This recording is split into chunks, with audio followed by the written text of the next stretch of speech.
ঘটনার নাম রেল স্টেশনের ছায়ামূর্তি, স্থান বর্ধমান জেলার একটি ছোট্ট গ্রাম সীতারামপুর, সময়কাল 2004 সালের নভেম্বর। নভেম্বরের শেষ দিকে হাওয়ায় যেন এক অদ্ভুত শীতলতা ভর করেছে। সীতারামপুর গ্রামটা সারাদিন গরমে হাঁপিয়ে উঠলেও রাত নামতেই যেন আশেপাশে জমে যায় এক অদ্ভুত স্তব্ধতা। জনবসতি খুব বেশি নয়, আর রেল স্টেশনটা তো এমনিতেই নির্জন, খুব কম ট্রেন থামে এখানে, তাই কর্মচারীও কম। রাজেশ কলকাতা থেকে সদ্য বদলি হয়ে আসা এক নিরাপত্তারক্ষী নিয়োগ পেয়েছে এখানে। সে অভ্যস্ত শহরের ব্যস্ততা আর আধুনিক আলোকোজ্জ্বল প্ল্যাটফর্মে কাজ করতে, তাই সীতারামপুর স্টেশনে পোস্টিং পেয়ে সে খানিকটা বিরক্তই হয়েছিল। তবু সরকারি চাকরি, আদেশ মানতেই হয়। তৃতীয় রাত, ডিউটিতে একা, চায়ের দোকান বন্ধ, চতুর্দিকে অন্ধকারে ঢাকার সব কিছু। হঠাৎ করেই বাতি নিভে গেল কিছুক্ষণের জন্য। রাজেশ থমকে দাঁড়ায়, নিজেকে বুঝিয়ে বলে সে। কিন্তু তখনই তার চোখ পড়ে প্ল্যাটফর্মের এক প্রান্তে একটা ছায়া নড়ছে। প্রথমে সে ভাবে হয়তো কোনো যাত্রী, কিন্তু এই সময়ে এখানে কেউ থাকার কথা নয়। সে এগিয়ে যায়, ছায়াটা ধীরে ধীরে পরিষ্কার হয়। একজন বৃদ্ধ, সাদা ধুতি আর পাঞ্জাবি পরা। তিনি দাঁড়িয়ে আছেন পুরনো টিকিট কাউন্টারের সামনে, যেটা বহু বছর আগে বন্ধ হয়ে গেছে। রাজেশ বলে, বাবা, তুমি এখানে দাঁড়িয়ে কেন? কাউন্টার তো বন্ধ। কোনো উত্তর নেই। বৃদ্ধ শুধু দাঁড়িয়ে, মাথা নিচু করে, অন্ধকারে দাঁড়িয়ে যেন বাতাসও তাকে স্পর্শ করতে ভয় পায়। রাজেশ কাছে যায় আর বলে, চলুন, আমি আপনাকে বাইরে নিয়ে যাই। তখনই তার চোখ পড়ে বৃদ্ধের পায়ে। তার পা নেই, তিনি মাটিতে ভাসছেন। রাজেশ যেন এক নিমিষে হিমশীতল হয়ে যায়, গলা শুকিয়ে আসে, শরীর নড়তে চায় না। চোখের পলকে ছায়ামূর্তিটি অদৃশ্য হয়ে যায়। রাজেশ দৌড়ে ফিরে আসে গার্ডরুমে। দরজা আটকে বসে থাকে পুরো রাত। বারবার ঘড়ির দিকে তাকায়, মিনিটগুলো যেন ঘণ্টায় রূপ নেয়। সকালে সহকর্মী গণেশ আসে। রাজেশ তাকে সব কিছু খুলে বলে। গণেশ কিছুই বলে না প্রথমে, শুধু এক গভীর দৃষ্টিতে তাকিয়ে থাকে। তারপর তুমি যাকে দেখেছ, বহু বছর আগে সেই লোকটা ট্রেনের নিচে পড়ে মারা গেছিল। তখনও সে টিকিট কেটে স্ত্রীকে বাড়ি নিতে চেয়েছিল। ট্রেন ধরার তাড়ায় লাইনে পড়ে যায়। তারপর থেকে প্রতি বছর নভেম্বরে কেউ না কেউ ওকে দেখে। রাতের ঘটনার পর রাজেশের মন অদ্ভুতভাবে ভারী হয়ে থাকে। তার চোখে মুখে এক প্রকার আতঙ্ক স্থায়ী ছাপ ফেলেছে। সকালের আলোয় চারপাশ পরিষ্কার হলেও তার ভিতরের অন্ধকার কাটছিল না। চা হাতে নিয়ে বসে রাজেশ গণেশকে বলে, ভাই, এটা কি সম্ভব? আমি তো চোখে দেখেছি, সে দাঁড়িয়েছিল, কিন্তু তার পা ছিল না। গণেশ নিঃশব্দে মাথা নেড়ে বলল, তুমি প্রথম না ভাই, আগে অনেকেই দেখেছে, কিন্তু সবাই বলে ভ্রম বা কল্পনা। তবে যারা রাতে একা ডিউটি করেছে তারা কেউ আর সাহস পায়নি দ্বিতীয়বার। গণেশ জানাল। বছর 30 আগে এই স্টেশনে এক বুড়ো লোক রোজ টিকিট কাটতে আসতেন। তার একমাত্র ছেলে শহরে চাকরি করত, সেখানেই যাওয়ার কথা ছিল। কিন্তু একদিন হঠাৎ করেই সেই বুড়ো লোকটি স্টেশনে লাইনে পড়ে যান, আর উঠে আসেন না। লোকজন বলে সে যেন কাউকে না দেখি হঠাৎ ট্রেনের দিকে এগিয়ে গিয়েছিল। কারুর সঙ্গে কথা বলেনি, চোখের সামনে গিয়ে ট্রেনের নিচে পড়ে যায়। রাজেশ বলে, কিন্তু তার আত্মা কেন ফিরে আসে? গণেশ একবার গলায় কাশি দিয়ে নিচু গলায় বলল, যাদের মৃত্যু হঠাৎ হয়, যাদের শেষ ইচ্ছা পূর্ণ হয় না, তারা চলে যেতে পারে না। তুমি কি জানো, মৃত্যুর আগে ওই লোকটা একবার বলেছিল, টিকিট কেটে না গেলে বউকে কি মুখ দেখাবো। হয়তো সেই কথাটাই ওর আত্মাকে আটকে রেখেছে। সন্ধ্যায় রাজেশ স্টেশনের পেছনে বাজারে যায় কিছু কেনাকাটা করতে। সেখানেই তার দেখা হয় একজন বৃদ্ধের সঙ্গে, নাম ঘনশ্যামদা। তিনিও বহুদিন ধরে রেল স্টেশনের পাশে থাকেন। রাজেশ আগ্রহ ভরে জিজ্ঞেস করে, ঘনশ্যাম দা, আপনি কি জানেন এই স্টেশনে একজন ছায়ামূর্তি দেখা যায়? ঘনশ্যাম ধীর গলায় বললেন, ওই বুড়ো লোকটা, ওকে আমরা ছোটবেলা থেকেই চিনি। নাম ছিল বিমল ঘোষ। খুব ভালো মানুষ ছিল। তবে যেদিন মারা গেলেন সেদিন নাকি তার স্ত্রীর শরীর খারাপ ছিল ভীষণ, তাই সে অনেক তাড়ায় ছিল। শেষমেশ ট্রেন তাকে নিয়ে গেল, কিন্তু তার আত্মা রয়ে গেল। রাজেশ বলল, আপনি ওকে দেখেছেন কখনো? ঘনশ্যাম হালকা হাসলেন। 2 বার দেখেছি, একবার শীতের রাতে, আরেকবার এক পূর্ণিমার রাতে। ও কারো ক্ষতি করে না, শুধু টিকিট কাটতে আসে, তারপর হঠাৎ মিলিয়ে যায়। পরদিন রাতে রাজেশ সাহস করে আবার ডিউটিতে যায়। এবার সে সিগন্যাল ঘরের পাশ থেকে সব দেখে, কিছুটা দূরে দাঁড়িয়ে।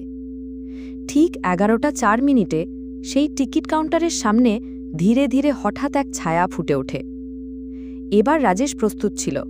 সে থমকে দাঁড়িয়ে দেখে সেই বৃদ্ধের মুখ, ধবধবে দাড়ি, কপালে ভাঁজ, কণ্ঠে কোনো শব্দ নেই, কিন্তু চোখে এক রাশ কান্না।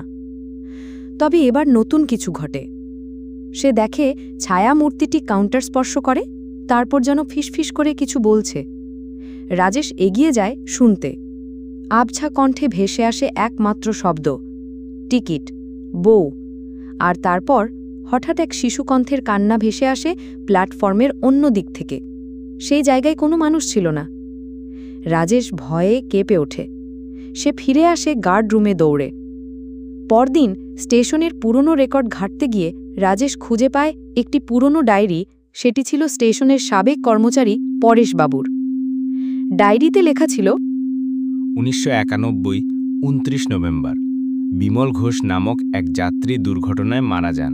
মৃত্যুর আগেও সে বারবার বলছিল, আমি ফিরে যাব, আমি ফিরে যাব, আমার স্ত্রীর জন্য টিকিট কেটেই ফিরব। লেখাগুলো পড়ে রাজেশের শিরদাঁড়া ঠান্ডা হয়ে যায়। এখন রাজেশ জানে এই শুধু কোনো হ্যালুসিনেশন নয়, এখানে রয়েছে কোনো অসমাপ্ত কাহিনী, কোনো রহস্য, আর তার উত্তর হয়তো আছে সেই ছায়ামূর্তির অতীতে। রাতের সেই কান্না আর বৃদ্ধের ফিসফাস রাজেশের মনের মধ্যে স্থায়ী ছায়া ফেলে গেছে। এখন তার আগ্রহ ভয়কে ছাপিয়ে গেছে। সে জানে এই আত্মার মধ্যে একটি অসমাপ্ত ইচ্ছা আছে, আর সেই ইচ্ছার শেষ কোথায় গিয়ে ঠেকে সেটা খুঁজে বের করতেই হবে। পরদিন দুপুরে রাজেশ একাই যায় পুরনো বন্ধ টিকিট কাউন্টারের দিকে। বহুদিন ধরে কাউন্টারটি বন্ধ, কাঁচে ধুলোর আস্তরণ, ভেতরের কাঠে পোকা ধরা দাগ। সে এক কোণ ঘেঁষে তাকায়। হঠাৎ তার চোখে পড়ে কাঠের নিচে একটি ফাঁক, বেশ ছোট, কিন্তু ভেতরে যেন কিছুর ঝিলিক। সে হাত বাড়িয়ে ফাঁক দিয়ে একটু কাগজের স্পর্শ পায়। ধীরে ধীরে টেনে বের করে দেখে একটা পুরনো ট্রেনের টিকিট। তবে আশ্চর্যের বিষয়, তারিখ 29 নভেম্বর 1991 আর নাম লেখা বিমল ঘোষ। রাজেশ স্তব্ধ হয়ে যায়। এটা কি সেই বিমল ঘোষের টিকিট? আরও আশ্চর্য, টিকিটটা একেবারে নতুনের মতো, কোনো জং নেই, কোনো ধুলো নেই। রাজেশ টিকিটটা পকেটে রেখে বাজারের দিকে যায়। স্টেশনের পাশে একটা পুরনো দালান, অন্নপূর্ণা বুক স্টোর, যেটা এখন পরিত্যক্ত। আগে নাকি সেখানে পুরনো নথি আর বই পাওয়া যেত। বাজারে এক দোকানি বলল, ভাই, তুমি যদি সত্যিই পুরনো কাহিনী জানতে চাও তাহলে ওই দালানের মালিকের ছেলে শ্রাবণকে খোঁজো। ওর কাছে একটা পুরনো মানচিত্র আছে স্টেশনের, আর অনেক ডায়েরি। রাজেশ সন্ধ্যায় শ্রাবণের সঙ্গে দেখা করে। শ্রাবণ তাকে স্টেশনের 1985 সালের ব্লুপ্রিন্ট, ট্রেন শিডিউল ও কিছু ব্যক্তিগত ডায়েরি দেয়, যেগুলো তার বাবা সংগ্রহ করতেন। একটা পাতায় লেখা ছিল, বিমল ঘোষ প্রতিদিন ঠিক 11:04 এসে কাউন্টারে দাঁড়াতেন। 29 নভেম্বর শেষবার তিনি বলেন, আজ যেতে হবেই, আমার স্ত্রীর শরীর খারাপ, কিন্তু আর ফিরে যাননি। রাজেশ শ্রাবণকে টিকিটটা দেখায়। শ্রাবণ চমকে ওঠে। এটা তো সত্যিই সেই সময়ের ফরম্যাট, কিন্তু এটা এত পরিষ্কার কিভাবে? রাজেশ বোঝে কিছু একটা সময়ের বাইরে রয়েছে। হয়তো আত্মা সেই টিকিটটার জন্যেই ফেরে। 3 দিন পর পূর্ণিমা। চারদিক শান্ত, আকাশ পরিষ্কার, বাতাস ঠান্ডা। রাজেশ এবার প্রস্তুত। সে ঠিক করে যদি আত্মা ফেরে তবে সে টিকিটটা তাকে ফিরিয়ে দেবে। রাত 11:03। একটা হিমেল বাতাস বয়ে যায়। তারপর হঠাৎ কাউন্টারের সামনে ধীরে ধীরে সেই ছায়ামূর্তি। এবার সে ধীর পায়ে এগিয়ে আসে। রাজেশ ধীরে ধীরে তার দিকে টিকিটটি বাড়িয়ে দেয় আর বলে, এই তো আপনার টিকিট, বিমলবাবু, আপনার স্ত্রীর কাছে যান। ছায়ামূর্তি কাঁপা হাতে টিকিটটি নেয় আর মুহূর্তে হালকা হাসে। সে মুখ তোলে, তার চোখে জল কিন্তু মুখে শান্তি। তারপর সে ধীরে ধীরে মিলিয়ে যেতে থাকে বাতাসে। মাথার ওপর পূর্ণিমার আলো যেন আরও উজ্জ্বল হয়ে ওঠে। পরদিন সকালে রাজেশ দেখে টিকিটটা আর তার পকেটে নেই। কাউন্টারের সামনে পড়ে আছে একটি ধূপকাঠির গন্ধ। কাউন্টারের কাছে কেউ আঙুল দিয়ে লিখেছে, ধন্যবাদ। রাজেশ খুঁজে পায় বিমল ঘোষের পুরনো টিকিট। শ্রাবণীর থেকে জানা যায় আরও অতীতের তথ্য। পূর্ণিমার রাতে টিকিট ফিরিয়ে দিলে ছায়ামূর্তি শান্তি পায়, কাউন্টারে রেখে যায় ধন্যবাদ। বিমল ঘোষের আত্মার শান্তি পেয়েছে, এটা রাজেশের মনকে এক ধরনের তৃপ্তি দিয়েছিল। সে ভেবেছিল এবার নিশ্চিন্তভাবে রাতের ডিউটি করতে পারবে। কিন্তু শীতের রাতের সেই নিস্তব্ধতা যেন এখন আরও ভারী। বিমলের ছায়া চলে যাবার কিছুদিন পর থেকেই প্ল্যাটফর্মে অদ্ভুত শব্দ শোনা যাচ্ছিল। ধপধপ করে কারো হেঁটে যাবার শব্দ, যেন কারো ভারী বুট পরা পা। রাজেশ ভেবেছিল কল্পনা, কিন্তু সমস্যা বাড়ে তখন যখন সেই শব্দ শুনতে পান গণেশও। ভাই, তুই শুনলি? কে যেন হেঁটে গেল। রাজেশ সম্মতি জানায়। সেইটাই তো বলছি, আবার কি নতুন কিছু শুরু হলো? সীতারামপুর স্টেশনের কিছু দূরে ছিল একটি পুরনো টানেল।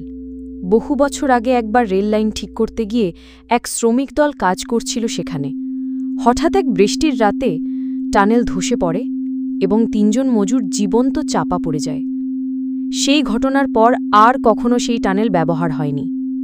গণেশ বলে, আমার ঠাকুরদা বলতো টানেলের ভেতরে মাঝে মাঝে একটা আলো জ্বলে, অথচ সেখানে কোনো ইলেকট্রিক সংযোগই নেই। রাজেশ সিদ্ধান্ত নেয় সে টানেলটা একবার নিজে ঘুরে দেখবে। রাত 10টা। হাতে টর্চ নিয়ে রাজেশ একা পৌঁছে যায় টানেল বরাবর। ভিতরটা একেবারে নীরব, যেন শব্দ সেখানে ঢুকতে ভয় পায়। হঠাৎ সে দেখে টানেলের ভেতর থেকে এক ঝলক আলো বেরিয়ে আসছে। সে এগিয়ে যায়। টানেলের মাঝ বরাবর একটি স্থান থেকে ধোঁয়ার মতো এক ছায়ামূর্তি তৈরি হচ্ছে। এই ছায়াটি বিমলের মতো শান্ত না, বরং অস্থির। তার দেহ হেলে পড়ছে, গলা কাটা, আর চোখ দুটো ভয়ঙ্কর জ্বলজ্বল করছে। ছায়ামূর্তিটি মুখ খুলে কিছু বলতে চাইছে, কিন্তু মুখ থেকে বেরিয়ে আসে এক বিকট চিৎকার। আমাদের কেউ খুঁজে পায়নি। আমাদের দেহগুলো এখনো মাটির নিচে। আমাদের নাম ছিল না। রাজেশ পিছিয়ে যায়। টানেল যেন কেঁপে উঠছে। ছায়ামূর্তিটি উড়ে আসে তার দিকে। হঠাৎ টর্চের আলো নেভে আর রাজেশ পড়ে যায়। পরদিন সকালে স্থানীয় লোকজন রাজেশকে টানেলের সামনে অজ্ঞান অবস্থায় খুঁজে পায়। ঘনশ্যাম তাকে বাড়িতে নিয়ে যায়। হুঁশে আসার পর রাজেশ সব খুলে বলে। ঘনশ্যাম ধীরে বলেন, তুই যাকে দেখেছিস তারা সেই 3 মজুর। তখন কেউ তাদের নাম লিখে রাখেনি, দেহ তুলে দেয়নি, তাই তারা শান্তি পায়নি। রাজেশ জিজ্ঞাসা করে, তবে এখন তাদের চাওয়া কি? ঘনশ্যাম উত্তর দেন না, শুধু বলেন, যদি মৃতের নাম লেখা না হয়, সে অনন্তকাল ছায়া হয়ে ঘোরে। রাজেশ এবার স্টেশনের প্রধান অফিসে যায় পুরনো মৃত্যুর রেকর্ড খুঁজতে। কিন্তু ১৯৮৭ সালের আগে রেকর্ডই নেই। অথচ সেই বছরেই টানেল ধসের কথা লোকমুখে শোনা যায়। এক বৃদ্ধ কর্মচারী রামপদ বাবু বলেওছেন, 3টে নাম আমি জানতাম, কাগজে ওঠেনি কখনো। একজনের নাম ছিল রঘু মজুর, আরেকজন নীরেন পাল, তৃতীয়জন ছিল খুব তরুণ আফসার। ওদের দেহ খুঁজে পাওয়া যায়নি বলে অফিসের কেউ নামই লেখেনি। কেসটা চুপচাপ বন্ধ হয়ে যায়। রাজেশ ভাবে, এটাই হয়তো সেই ছায়ার রাগ, নামহীন মৃত্যু, ভুলে যাওয়া আত্মা। রাতে ফের একা ডিউটিতে রাজেশ। হঠাৎ সে দেখে একটি নয়, 3টি ছায়ামূর্তি প্ল্যাটফর্মের 3 প্রান্তে দাঁড়িয়ে আছে। তারা একে অপরের দিকে তাকিয়ে চিৎকার করে বলছে, আমাদের নাম লিখো, আমাদের কথা বলো, না হলে কেউ জানতে পারবে না আমরা কবে মরেছি। আকাশে হঠাৎ বিদ্যুৎ চমকায়। একটা তীব্র ঠান্ডা হাওয়া বয়ে যায়। ছায়াগুলো প্ল্যাটফর্ম থেকে চলে যায় টানেলের দিকে, আর রেল লাইন জুড়ে পড়ে থাকে এক অদ্ভুত শব্দ। রাজেশ এখন জানে, শুধুমাত্র দেখা নয়, এই আত্মাগুলোর সঙ্গে দায়িত্ব জড়িত। তাকে খুঁজে বের করতে হবে তাদের অতীত। তাদের নাম লিখে দিতে হবে জীবিতদের কাগজে, নয়তো এই ছায়ারা শান্তি পাবে না। রঘু মজুর নামটা রাজেশের কানে এখনও বাজছে। প্ল্যাটফর্মে যে 3টি ছায়া দেখা গিয়েছিল, তাদের একজন নিশ্চয়ই এই রঘু। রাজেশ স্থির করে সে এবার রঘুর ইতিহাস খুঁজবে। সে যায় স্থানীয় পঞ্চায়েত অফিসে পুরনো মৃত্যুর রেকর্ড খুঁজতে। মাঝে একটি পুরনো ডায়েরিতে লেখা পাওয়া যায়, রঘু মজুর, পিতা হরিপদ, গ্রাম গোবিন্দপুর, বয়স ৩৫, ১৯৮৭, পেশা রেল শ্রমিক, মৃত, অপ্রাপ্তবয়স্ক রিপোর্ট, দেহ অনুপলব্ধ। এই সূত্র ধরে রাজেশ রওনা দেয় গোবিন্দপুর। স্টেশন থেকে প্রায় ৪৫ কিলোমিটার দূরের একটি গ্রাম। গোবিন্দপুর যেন সময়ের বাইরে পড়ে থাকা এক গাঁ। কাঁচা রাস্তা, মাটির ঘর আর অস্পষ্ট একটা বিষণ্ণতা। গ্রামের প্রবীণ ব্যক্তি সদাশিবদা রাজেশ বলল, জানেন রঘুর কাহিনী? তুই রঘুর খোঁজে এসেছিস? ও আমাদের গ্রামের প্রথম শহীদ, কিন্তু কেউ শহীদ মানতে চায়নি। দেহ যখন ফেরেনি, সরকারও ভোলাতে ব্যস্ত। রাজেশ জানতে চায় রঘুর পরিবার সম্পর্কে। সদাশিব বললেন, স্ত্রী ছিল মালতী আর একটা ছোট মেয়ে রুনা। রুনা তখন 4 বছরের। কিন্তু রঘু মারা যাওয়ার পরে মালতী পাগল হয়ে যায়। মেয়েটাও এক আত্মীয়ের কাছে বড় হয়। রাজেশ জিজ্ঞাসা করে, তারা এখন কোথায়? রুনা এখন শহরে থাকে, স্কুলে কাজ করে, কিন্তু বাবা মার নাম বলতে চায় না কাউকে, ভয় পায়। রাজেশ শহরে রুনার স্কুলে যায়। স্কুলের হেডমাস্টার বলে, রুনা ভালো মেয়ে, কিন্তু অতীত নিয়ে কথা বলে না। ও নিজেকে রুনা পাল বলেই পরিচয় দেয়। অবশেষে রুনার সঙ্গে দেখা হয়। রাজেশ তাকে সব খুলে বলে, কিভাবে রঘুর আত্মা এখনও স্টেশনের প্ল্যাটফর্মে ঘোরে, নাম খোঁজে। রুনা অনেকক্ষণ চুপ থেকে ধীরে বলে, আমি বাবাকে মনে করতে ভয় পাই। ছোটবেলায় মা চিৎকার করে বলতো, তোর বাবা ফিরে আসবে না। ওর মুখ ছিল না, শরীরও না। আমি ভয় পেয়ে ভুলে গেছি। রাজেশ তার হাত ধরে বলে, আপনি ভুলে গেছেন, তাই তার আত্মাও ফিরে আসতে পারেনি। আপনি তার নাম বললে তার আত্মা শান্তি পাবে। রুনা চোখ ভিজে যায়, সে মাথা নয়। রুনা রাজেশকে নিয়ে যায় তাদের পুরনো ভাঙা বাড়িতে, যেটা এখনও গোবিন্দপুরে রয়েছে। সে বলে, মা এখানে একটা বাক্স রেখে গিয়েছিল, খোলেনি কেউ।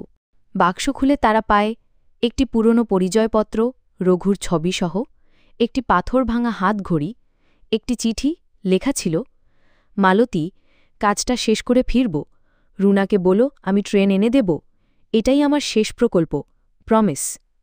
রুনা ফুপিয়ে কাঁদতে শুরু করে। আমি বাবাকে কখনো মনে রাখতে পারিনি। আজ মনে হচ্ছে তিনিই আমার সাহস ছিলেন। পরের রাতে রাজেশ এবং রুনা স্টেশনে যায়। ঠিক 11:04 টানেলের মুখে আবার সেই 3 ছায়া আসে। এইবার রাজেশ এগিয়ে যায়। রুনা চিৎকার করে বলে, রঘু মজুর, আমি রুনা, আমি তোমার মেয়ে। এক মুহূর্তে একটা কুয়াশার স্তর যেন ভেঙে যায়। 3 ছায়ার মধ্যে একজন থেমে দাঁড়ায়। তার চোখে জল আর চোখ মুখে প্রশান্তি। তারপর ধীরে ধীরে সে মিলিয়ে যায় বাতাসে। একটি অদ্ভুত শীতলতা প্ল্যাটফর্ম জুড়ে ছড়িয়ে পড়ে, কিন্তু তাতে আর ভয় নেই, শুধু শান্তি। রাজেশ প্রথম আত্মার শান্তি ফিরিয়ে এনেছিল, এবার এক নামহীন মজুরের আত্মাকেও মুক্তি দিল। এখন বাকি আরও 2টি ছায়া, নীরেন পাল ও আফসার। রঘুর আত্মা শান্তি পেলেও রাজেশ জানত 2টি ছায়া এখনও রয়ে গেছে। একদিন রাতে টানেলের সামনে আবার 3 ছায়া দেখা যায় না, বরং 2টি ছায়া দেখা যায়। তবে এবার ছায়াগুলোর আচরণ বদলেছে। একটি ছায়া, উঁচু গম্ভীর মুখ, চোখে তীব্র রাগ, প্ল্যাটফর্মে পায়চারি করে আর ফিসফিস করে বলে, আমার কথা কেউ বলেনি। আমি মরিনি দুর্ঘটনায়, আমায় মেরে ফেলা হয়েছিল। এই কথাগুলো রাজেশের মনে কাঁপন ধরিয়ে দেয়। সে বুঝে যায় নীরেন পালের মৃত্যু দুর্ঘটনা ছিল না, ছিল ষড়যন্ত্র। রাজেশ স্টেশনের পুরনো কর্মীদের খোঁজ নেয়। কেউ নীরেন পালের নাম শুনে ভয় পায়, কেউ মুখ ঘুরিয়ে নেয়। অবশেষে একজন প্রাক্তন রেল কর্মচারী বিনোদ ঘোষাল মুখ খোলে। নীরেন? হ্যাঁ, মনে আছে। খুব একরোখা লোক ছিল, কোনো অন্যায় সহ্য করত না। 1987 সালে রেল প্রকল্পের সময়ে এক বড় দুর্নীতি ধরা পড়েছিল। নীরেন সেটা রিপোর্ট করেছিল। রাজেশ অবাক হয়ে বলে, মানে? বিনোদ বলল, নীরেন কাজ করত মজুরদের টিম লিডার হিসেবে। সে দেখেছিল নিম্নমানের সিমেন্ট ইট ব্যবহার হচ্ছে। সে অভিযোগ জানিয়েছিল সুপারভাইজারকে, কিন্তু পরে হঠাৎ একদিন কাজ চলাকালীন টানেলে দুর্ঘটনা ঘটে আর সেই 3 জন চাপা পড়ে যায়। তুমি কি মনে করো এটা পরিকল্পনা ছিল? সবাই জানত, কিন্তু কেউ বলেনি কিছু, কারণ অভিযোগ উঠেছিল প্রাকৃতিক ধস বলে, আর নীরেনের মৃতদেহই কেউ খুঁজে পায়নি। স্টেশন সংলগ্ন একটি পুরনো ট্রাঙ্ক রুমে রাজেশ খুঁজে পায় রেল প্রকল্প সংক্রান্ত কিছু ফাইল। একটি চিঠি পড়ে সে স্তব্ধ হয়ে যায়। চিঠি লিখেছিল নীরেন পাল, তারিখ টানেল ধসের 3 দিন আগে। প্রিয় প্রধান সুপারভাইজার, আমি জানি আপনি ও ঠিকাদারের মধ্যে কি চলছে। নিম্নমানের জিনিস ব্যবহার করলে টানেল টিকবে না। আমি সত্যের পক্ষে দাঁড়াব, প্রয়োজনে প্রমাণ দেব। নীরেন পাল। রাজেশ বুঝে যায় নীরেনের মৃত্যু ছিল মৌন হত্যাকাণ্ড। রাতে রাজেশ কাউন্টারের পেছনে দাঁড়িয়ে শুনতে পায় সেই পরিচিত ফিসখিসানি। সত্য কেউ বলেননি, আমি প্রতিবাদ করেছিলাম, তাই আমি মরে গেছি, তাও কেউ লেখেনি।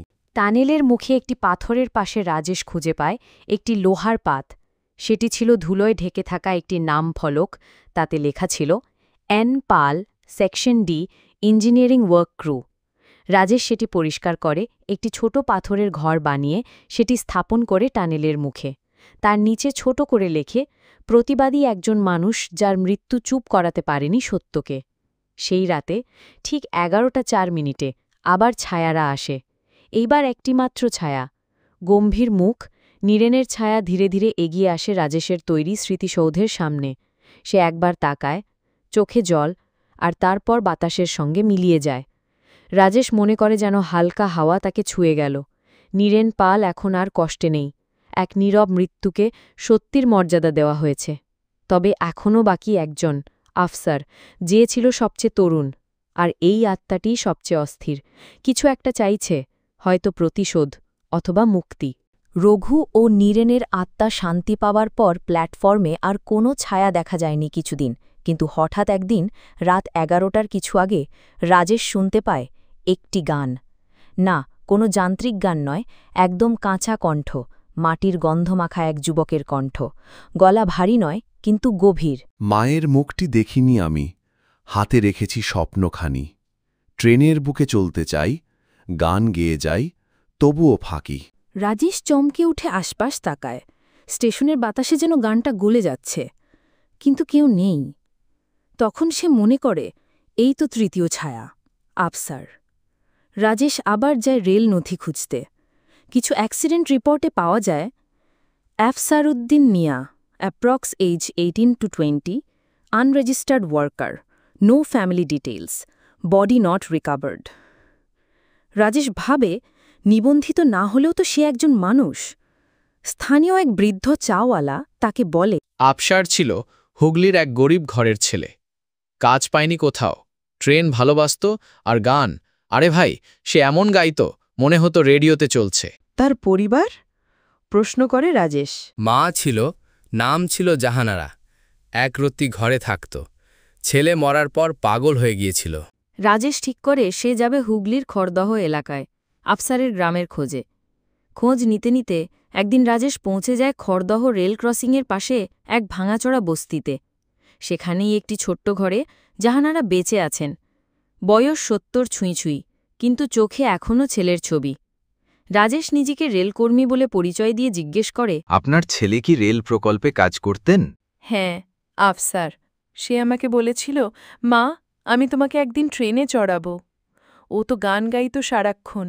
সবাই বলতো তোর কণ্ঠ আছে, স্বপ্নও আছে, কিন্তু কপাল ছিল না। খবর এলো মাটি চাপা পড়ে গেছে। জাহানারা হঠাৎ আবেগে গলা জড়িয়ে ধরে বলে, তুমি কি আমার আফসারের খবর আনতে এসেছ? ও এখনও রাতে আমার পাশে এসে বসে, আমি শুনি ওর গান। সেদিন রাতে রাজেশ স্টেশনে একা দাঁড়িয়ে থাকে। তার হাতে আফসারের গাওয়া কবিতার লাইন আর তার মায়ের লেখা এক চিঠি। বাবা, আমি জানি তুই ফিরবি না, তোর গান আমি কাউকে শোনাতে পারি না, কিন্তু জানি তুই গান গেয়ে মরেছিস, তাই আমি কাঁদতে পারি না, মা। 11:04 স্টেশনে হঠাৎ বাতাস জোরে বয়ে ওঠে। আলো জ্বলে নিভে যায় একবার। এরপর প্ল্যাটফর্মের শেষে দাঁড়িয়ে দেখা যায় এক ছায়া, তরুণ, মাথায় গামছা বাঁধা, হাতে একটা কাগজে কলম ঠুকছে আর গাইছে, তুই তো বলেছিলি রেলগাড়ি আনবি, অথচ ফিরলি না। ছায়া হয়ে এলি, গান থামিয়ে দিলি না। রাজেশ সামনে এগিয়ে গিয়ে বলে, আফসার, আমি তোমার মায়ের চিঠি এনেছি, তিনি এখনও তোমার গান শুনছেন। ছায়া থেমে যায়। রাজেশ কান্না ভেজা চোখে চিঠিটা তুলে ধরে। এক হালকা আলো ছায়াটিকে জড়িয়ে ধরে। এরপর এক মুহূর্তে গান থেমে যায়। ছায়াটি মাথা নিচু করে ধীরে ধীরে মিলিয়ে যায় কুয়াশার ভেতর। প্ল্যাটফর্ম নিঃশব্দ, তবে রাজেশ শুনতে পায় মনের ভেতরে একটা শেষ লাইন যেন বাজছে। গান শেষ হলো মা, এবার শান্তি। 3টি ছায়া, 3টি মৃত্যু, 3টি গল্প। একজন মারা গিয়েছিল অসময়, একজন সত্য বলেছিল বলে আর একজন স্বপ্ন নিয়ে এসেছিল, কিন্তু শেষ গানটা কেউ শুনে নেয়নি। রাজেশ এখন জানে তার কাজ এখানে শেষ নয়, কারণ সেই টানেল, সেই স্টেশন এখন শুধু ছায়ার জায়গা নয়, স্মৃতির মাটি। রঘু, নীরেন আর আফসার, তিনটি আত্মাই এখন শান্তি পেয়েছে। প্ল্যাটফর্মের বাতাস যেন হালকা, টানেল আর গুমড়ে ওঠে না, রাতের কান্নাও আর শোনা যায় না। রাজেশ চুপ করে দাঁড়িয়ে থাকে সেই কাউন্টারের সামনে, যেখানে প্রথম দিন সে এক অদৃশ্য ছায়ার সঙ্গে চোখাচোখি করেছিল। সব কিছু মনে পড়ে। এই তিনটি নাম একসময় কোনো ফাইলে ছিল না, কোনো রেকর্ডে ছিল না, তারা ছিল অদৃশ্য মানুষ। রাজেশ স্থির করে তারা ছায়া নয়, তারা মানুষ, আর তাদের নামে তৈরি হবে এক স্মৃতিফলক। রাজেশ নিজের হাতে তৈরি তিনটি নামের তালিকা: রঘু মজুর, নীরেন পাল, আফসার উদ্দিন মিয়া। তারপর সে যায় স্টেশনের রেল সুপারিনটেন্ডেন্টের কাছে স্মৃতিফলক স্থাপনের অনুমতি নিতে, কিন্তু সেখানে বাধা আসে। সুপারিনটেন্ডেন্ট বললেন, আপনি তো শুধু একজন লোয়ার গ্রেড কর্মচারী, এভাবে সরকারি স্থানে ফলক বসানোর ক্ষমতা আপনার নেই। রাজেশ উত্তর দেয়, এই তিনজনের মৃত্যু সরকারি রেকর্ডে নেই, তাদের নাম না থাকলেও তারা এখানে কাজ করতেন, আমি শুধু তাদের সম্মান দিচ্ছি। নাম ছিল না মানে সরকার দায়ী নয়। রাজেশ বোঝে সে চাইলে অফিসিয়াল ফলক পাবে না, তাকে নিজের হাতে তৈরি করতে হবে স্মরণচিহ্ন। এক রাতে চুপি চুপি রাজেশ টানেলের মুখে বসিয়ে দেয় একটি সাদামাটা সিমেন্ট ফলক। তার উপর খোদাই করা তিনটি নাম, আর নিচে একটি লাইন: এরা ভুলে যাওয়া মানুষ নয়, এরা ছায়া হয়ে রয়ে যাওয়া জীবন্ত ইতিহাস। সেই রাতে বাতাস ছিল একদম শান্ত। 11:04 হঠাৎ কুয়াশা নামে, কিন্তু এই কুয়াশা আর ভয়াবহ নয়, বরং যেন শান্তির ঘুম। একসময় তিনটি ঝিলিক, তিন ছায়া আস্তে আস্তে স্মৃতিফলকের সামনে দাঁড়ায়। তারা একে একে মাথা নোয়ায়। রাজেশ দেখে তিনজনের চোখে জল, কিন্তু মুখে এক অদ্ভুত প্রশান্তি। তারপর তিনটি ছায়া একসঙ্গে মিলিয়ে যায় চাঁদের আলোয়। পরদিন সকালের খবর কাগজে ছোট্ট একটি রিপোর্ট আসে। সীতারামপুর স্টেশনের পুরনো টানেলের পাশে রাতের অদ্ভুত আলো দেখা গেছে। স্থানীয়রা বলছেন, কোনো ধর্মীয় কর্মকাণ্ড নয়, বরং এক অজানা শক্তি হয়তো মুক্তি পেয়েছে। রাজেশ এক ধরনের গর্ব অনুভব করে। কিন্তু সেই রাতে আবার প্ল্যাটফর্মে এক অদ্ভুত কিছু ঘটে।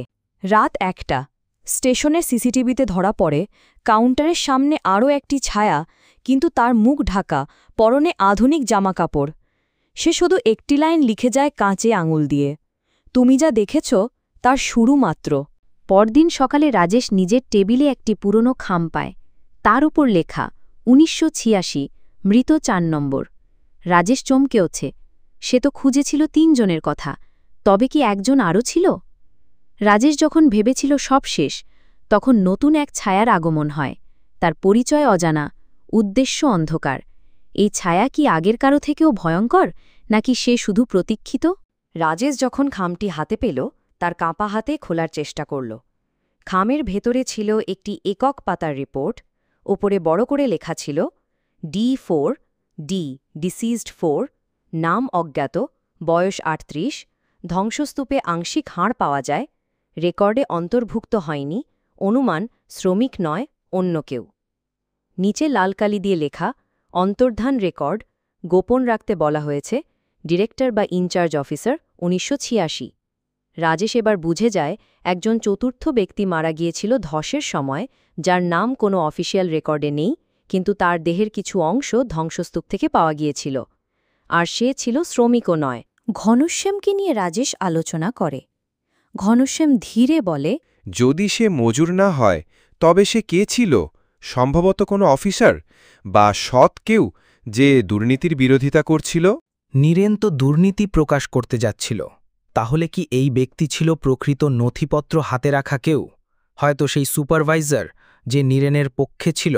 রাজেশ খোঁজে 1986 সালের রেল প্রকল্পের প্রাথমিক কাগজপত্র, যেখানে প্রকল্প ইনচার্জদের নাম পাওয়া যায়। একটি নাম আলাদা করে চোখে পড়ে, বিনয় দত্ত, প্রকল্প সহকারী তদারকি কর্মকর্তা। আর তার পাশে ছোট হরফে একটি লাইন লেখা, হঠাৎ নিখোঁজ, কর্মস্থল, টানেল সাইট। রাজেশ তার পুরনো অফিস রেকর্ডে খুঁজে বের করে বিনয় দত্তের সর্বশেষ ঠিকানা, বারুইপুর, দক্ষিণ ২৪ পরগনার এক গ্রাম। সে একদিন রওনা দেয় সেই গ্রামের উদ্দেশ্যে। সেখানে গিয়ে জানতে পারে বিনয় দত্ত কখনো ঘরে ফেরেননি। পরিবারে স্ত্রী ও একটি ছোট ছেলে মেয়ে ছিল। স্ত্রী অনেক বছর ধরে গুমরে গুমরে মারা গেছেন, আর ছেলে বড় হয়ে এখন কলকাতার একটি পুরনো ল অফিসে কাজ করে। নাম রঞ্জিত দত্ত। রাজেশ এবার রঞ্জিতের সঙ্গে দেখা করে। রঞ্জিত তার বাবার ছবি দেখায় আর জিজ্ঞেস করে, আপনি কি জানেন আমার বাবা আত্মহত্যা করেননি? সবাই বলতো উনি পালিয়ে গেছেন, কিন্তু মা কাঁদত প্রতিদিন, বলতো বিনয় সত্যের পক্ষে ছিল আর সেই সত্যই তাকে খেয়ে ফেলেছে। রাজেশ তার কাছে ধীরে ধীরে সব খুলে বলে। রাতে রাজেশ আবার যায় সেই ফলকের কাছে। পূর্বের ৩ আত্মার ছায়া আর নেই, কিন্তু এইবার আসে একটি নতুন ছায়া, মুখ ঢাকা, একদম সোজা হয়ে দাঁড়িয়ে। সে কিছু বলে না, শুধু ধীরে ধীরে এগিয়ে এসে ফলকের নিচে একটা জায়গায় নিজের আঙুল দিয়ে ঘষে ঘষে একটা নাম লেখে, বি দত্ত। তারপর একবার চারপাশে দেখে, যেন নিশ্চিত হয় কেউ লক্ষ্য করছে, আর তারপর এক নিমেষে কুয়াশার ভেতর মিলিয়ে যায়। রাজেশ স্তব্ধ হয়ে দাঁড়িয়ে থাকে, চোখের কোণে জল চলে আসে। পরদিন সকালে সে ফলকে চতুর্থ নামটি স্থায়ীভাবে যুক্ত করে, বিনয় দত্ত, সত্যের সাক্ষী, হারিয়ে যাওয়া নায়ক। তার পাশে লেখে, সত্যকে রক্ষা করতে গিয়ে যারা লুকিয়ে পড়েন ইতিহাসের আড়ালে, তারা ছায়া হয়ে ফিরেই থাকেন। সেদিন সন্ধ্যায় প্ল্যাটফর্মের বাতাস আলাদা শান্ত, কিন্তু তার মাঝে যেন নতুন রহস্যের অপেক্ষা। কেউ বলে রাজেশের নামও এখন এই স্টেশনের ইতিহাসে লেখা হয়ে গেছে। চতুর্থ ছায়া, একজন অফিসার যে অন্যায়ের বিরুদ্ধে দাঁড়িয়েছিল। তার মৃত্যুর রেকর্ড গোপন রাখা হয়েছিল, ঠিক যেমন ইতিহাস গোপন রাখতে চায় নীরব নায়কদের। কিন্তু ছায়ারা থেমে যায় না, কখনো কখনো তারা ফিরে আসে তাদের গল্প বলার লোক খুঁজতে। 4টি আত্মা, রঘু, নীরেন, আফসার ও বিনয়, সবাই শান্তি পেয়েছে। প্ল্যাটফর্ম এখন শান্ত। টানেল যেন মাটির ভিতর ঘুমিয়ে পড়েছে। রাজেশ অফিসে ফিরে আসে, কাজ চালিয়ে যেতে থাকে, তবে কোথায় যেন একটা অদৃশ্য ভার থেকে যায়। এক রাতে সে ডিউটির পর চা খাচ্ছিল। হঠাৎ একটি বয়স্ক ভদ্রলোক এসে জিজ্ঞেস করলেন, আপনি রাজেশ বাবু? ভদ্রলোক মৃদু হাসলেন। আপনার জন্য শেষ ট্রেনটি অপেক্ষা করছে। মানে আজ তো কোনো ট্রেন নেই। ভদ্রলোক হেঁটে চলে যান প্ল্যাটফর্ম 2-এর দিকে, আর রাজেশ দেখে ট্রেন নেই, কিন্তু প্ল্যাটফর্মের শেষে লাল আলো জ্বলছে। পরদিন রাতে প্ল্যাটফর্মে একা থাকাকালীন রাজেশ দেখতে পায় একটি ছায়া, যা আগে কখনো দেখেনি। এটি আগের ছায়াদের মতো শান্ত নয়, নাই অতটা রাগী, বরং একদম নিশ্চল। তার চোখ নেই, কিন্তু তাকিয়ে আছে, মুখ নেই, কিন্তু কিছু যেন বলতে চাইছে। হঠাৎ সেই ছায়া ফিসফিস করে, তুমি ওদের শান্তি দিলে, এখন তোমার পালা, আমার পাশে এসো। রাজেশ পিছিয়ে যায়, ঠান্ডা হাওয়া পুরো শরীর জমিয়ে দেয়। আমি শেষ যাত্রী, একা যেতে চাই না। এবার ছায়াটি ধীরে ধীরে এগিয়ে আসে। রাজেশ জিজ্ঞেস করে, তুমি কে? ছায়া দাঁড়িয়ে থাকে, বলে না কিছু, শুধু এক দৃষ্টিতে দেখে। তখন হঠাৎ করে রাজেশের মনে পড়ে যায়, এক পুরনো সিকিউরিটি রেকর্ডে বলা হয়েছিল, তানিল ধসের আগের দিন এক বহিরাগত লোক এসেছিল যারা প্রকল্পে যোগ দেয়নি, কিন্তু সেই সময় নিখোঁজ হয়েছিল। কেউ জানত না সে কে। রাজেশ সেই রেকর্ড খুঁজে বের করে। সেখানে লেখা, unidentified male, age 30, entered campsite unauthorized, last seen near tunnel, no ID, presumed buried. তার মানে এই আত্মাটি কোনো ফাইলে নেই, কোনো নাম নেই। এটি এমন একজন মানুষ যার মৃত্যু কেউ জানেও না। সে যেন এখনও যাত্রা শেষ করতে পারেনি। রাতে আবার প্ল্যাটফর্মে সেই ছায়া আসে, এবার আরও কাছে। তুমি ওদের কথা বলেছ, নাম দিয়েছ, কিন্তু আমার কিছুই নেই। আমি কাউকে চাই, শুধু একা মরতে চাই না। তুমি কোথা থেকে এসেছিলে? ভাগতে চেয়েছিলাম, ভুল করে ঢুকেছিলাম সেই টানেলে। আমি কোনো কর্মী ছিলাম না, শুধু একজন মানুষ যে শেষ ট্রেনে চড়তে চেয়েছিল। তবে আমি মরিনি প্ল্যান করে, শুধু একা ছিলাম, তাই এখন কাউকে নিয়ে যেতে চাই। রাজেশ বুঝতে পারে এই আত্মা মুক্তি চায় না। এটা একজন পরিত্যক্ত যাত্রী যে মৃত্যুর পর এতটাই একা হয়েছে যে এখন কারো সঙ্গ চায় চিরতরে। তাকে তাড়ানো যাবে না, মুক্তি দেওয়া যাবে না, কারণ তার জীবনে কিছু ছিল না, না নাম, না কাজ, না ভালোবাসা। তবে তাকে বন্ধ করে রাখা যায়। রাজেশ স্মৃতিফলকের পেছনে একটি আলাদা ছোট ফলক বসায়। একজন অজানা মানুষ, যার গল্প আমরা জানি না, কিন্তু তার যন্ত্রণা অনুভব করি। সে কারো সঙ্গ চায় না, সে চায় বোঝা হোক। রাতে সেই ছায়া আবার আসে। এবার দাঁড়িয়ে থাকে সেই ফলকের সামনে, কিছু বলে না। তারপর ধীরে ধীরে প্ল্যাটফর্মের শেষ প্রান্তে গিয়ে বসে পড়ে। আর এরপর আর কখনো উঠে আসে না। এই ছিল সেই শেষ যাত্রী, যার যাত্রা ছিল চিরকাল অসমাপ্ত। কেউ জানত না সে কে, কোথা থেকে, কেন এসেছিল। কিন্তু রাজেশ তাকে একটা নাম না দিলেও একটা স্বীকৃতি দেয়। কারণ কখনো কখনো নাম নয়, স্বীকার করাই যথেষ্ট। এটি ছিল প্রথম অধ্যায়। দ্বিতীয় অধ্যায়টি খুব তাড়াতাড়ি আসতেছে। চ্যানেলটিকে সাবস্ক্রাইব করে রাখুন এরকম নতুন নতুন গল্প শোনার জন্য।